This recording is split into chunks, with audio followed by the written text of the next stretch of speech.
వనపురమనే గ్రామంలో నివసించే జీవన్ అనే యంగ్ రైతు ఒకరోజు తన పొలానికి వెళ్తుండగా రెక్కవిరిగి గాయపడి ఉన్న ఒక చిన్న ఆకుపచ్చ చిలుకను చూసి జాలితో ఇంటికి తెచ్చుకున్నాడు.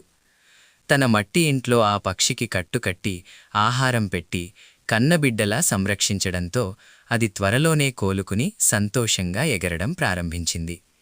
వారిద్దరి స్నేహం అలా సాగుతుండగా ఒక వేసవి రాత్రి వారింట్లో అకస్మాత్తుగా మంటలు చెలరేరా. ఆ ప్రమాదాన్ని గమనించిన చిలుక తన అరుపులతో జీవన్ను నిద్రలేపింది.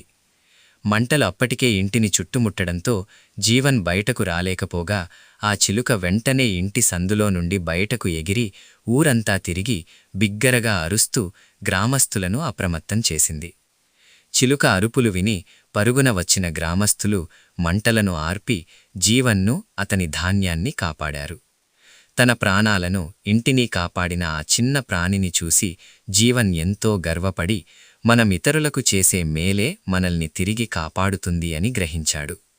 అలా ఒక చిన్న చిలుకపై చూపిన దయ జీవన్ జీవితాన్నే కాపాడి లోకానికి సర్వజీవుల పట్ల ప్రేమతో ఉండాలి అనే గొప్ప సందేశాన్ని అందించింది.